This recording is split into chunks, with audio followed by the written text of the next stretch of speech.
presentar ahora surge del trabajo con equipo. De todas las cosas que voy a enunciar, nunca estoy solo. Soy parte de un equipo docente y de estudiante en la Universidad Nacional de 3 de Febrero, conurbano bonaerense, con todo lo que significa conurbano bonaerense.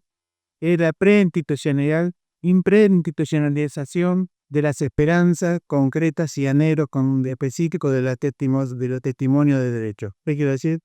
En definitiva, en esta guerra civilizatoria, esta conquista específica de derechos de educación en expansión, en el conurbano bonaerense, es fundamental, como en tantos otros lugares en el territorio nacional. Ayer dije que evidentemente hay formas de enunciarlos en la vida y casi siempre se enuncia desde algún lugar del pueblo, pero no es de cualquier lugar del pueblo. El pueblo es como el pueblo elegido, quienes evidentemente arrogan de la institucionalidad de la fe la posibilidad de una religión, o los pulcros, que evidentemente generan la hegemonía de dominio constante y utilizan su poder a veces desde su lógica de genocidio para la imposición económica, política y cultural.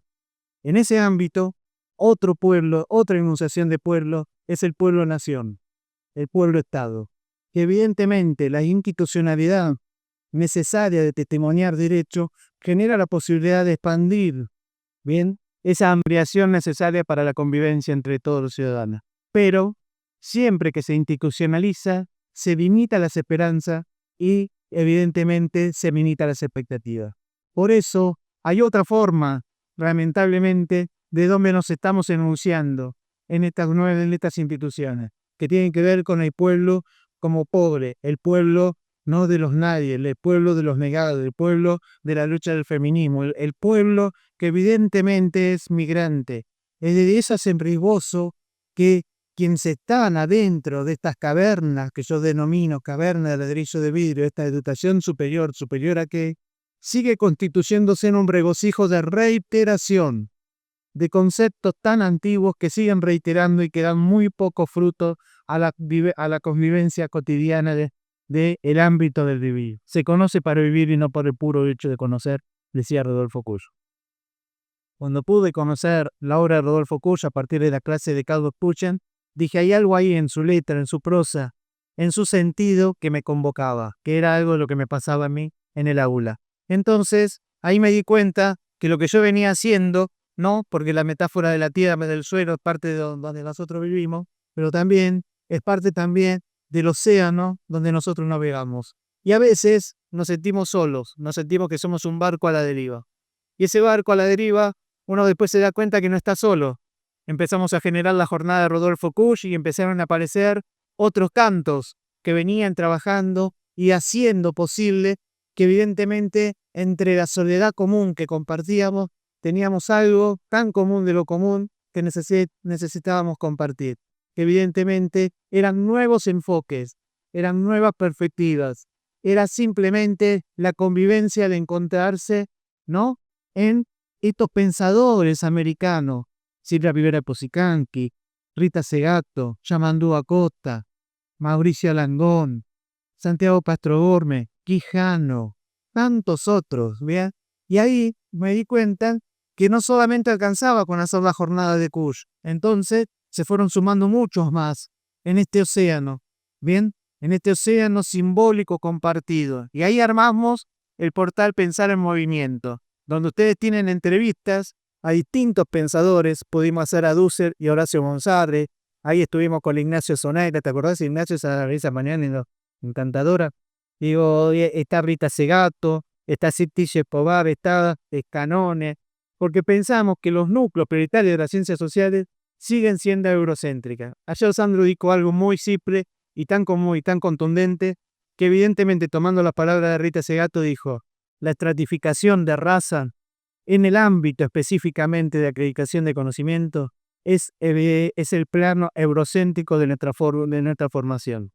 Y ahí esos conceptos de los cuales nunca salimos, ¿no?, son nuestras sombras de las cuales nunca nos separamos, pero entonces no alcanza a conseguir teniendo estos barcos aglutinados, necesarios, cotidianos, que seguimos adentro de esta caverna reiterando siempre lo mismo. Por eso cada vez tenemos menos posibilidad de escucha. Y los que están en algunas disciplinas se siguen, ¿no?, retroalimentando en sus mismas disciplinas. Por eso, hoy en día venimos a proponer la Cátedra del Pueblo. Bien, esta página es libre, pública y gratuita. Pueden descargar los fundamentos de la Cátedra del Pueblo, que tiene que ver con una iniciativa que empezamos a generar con otras universidades americanas. En abril del año que viene comenzamos con una escuela de colonial en Ushuaia, bien, en la Universidad Nacional de Tierra del Fuego, porque pensamos que no es el fin de nada, sino es el inicio de todo, a partir también de una cátedra libre que armamos, que es pensamiento situado, animarse a crear el mundo de vuelta. Bien, esa frase de Kurz, que junto también con Milton Santos, decían la necesidad de recrear la vida de otra forma. Entonces, la Cátedra del Pueblo no va a ser una posibilidad de capacitarse, ¿no?, y actualizar conocimiento, ¿no?, por parte de los docentes en su disciplina, sino que va a ser afuera de las universidades, conmemorando las cátedras nacionales. En la década del 60 y 70, quienes convivían en el ámbito de la docencia se daban cuenta de la necesidad de que el tejido social era fundamental. Y evidentemente el lazo social se hace con el otro. Y en ese marco salieron de las universidades para crear cátedras nacionales en todas las universidades del país. Acá la convocatoria va a ser universidades públicas y privadas. Se está generando y haciendo una nueva universidad que se va a llamar Universidad Latinoamericana de la Periferia. Me parece que ahí, en ese resorte de seguir alcanzando a lo que no llega a los derechos, puede hacer una impronta, pero que los docentes no tengan el regocijo de la reiteración de siempre lo mismo. Como dice mi amigo Kat, hay una ameba en algún lugar que buscan en el agua una piedra cálida para quedarse, y cuando se queda, encuentra, se come su cabeza. Los docentes no pueden ser eso, no pueden quedarse en la reiteración, tienen que animarse a crear. La cátedra libre es un dispositivo donde va a haber un referente ancestral, villero, de movimiento social, de movimiento feminista, ¿no? Tiene que ver con un dispositivo que no es eventual, no es de un día.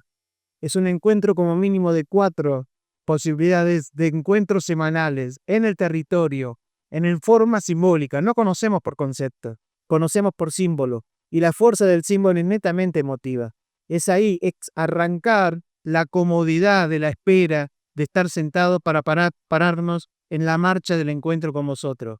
Pero no para simplemente que sea una posibilidad eventual de esos 4 encuentros, sino que se produzca un lazo social, un lazo que tenga resultado, que tenga producto. Bien, en cada uno de estos versos, bien, que les pido, por ejemplo, antes de venir, llegate alguna y empezar a repartir, bien, todos tienen mensajes. Entonces de eso se trata, de dejar mensajes, de encontrarse, de tener posibilidad. Ayudarles también, bien, de cada uno que pueda tener los mensajes de esta nueva cátedra, que hoy comienza, quizás esté nervioso por eso, porque me doy cuenta que es el pilar de los próximos tantos años. Tenemos el compromiso de que lo va a hacer un docente en una universidad, lo van a hacer los trabajadores no docentes de la Universidad de San Martín, lo van a hacer. Bien, nosotros lo que vamos a dejar es simplemente un lugar de alojamiento virtual, pero no queremos tener ninguna pota. La pota son nosotros mismos, para que se siga generando, se siga multiplicando, que sigan haciendo. Entonces, la convocatoria es la generación de la cátedra del pueblo, pero enunciados en el mismo territorio que se enuncian los símbolos. Se conoce para vivir y no por el puro hecho de conocer. Muchas gracias.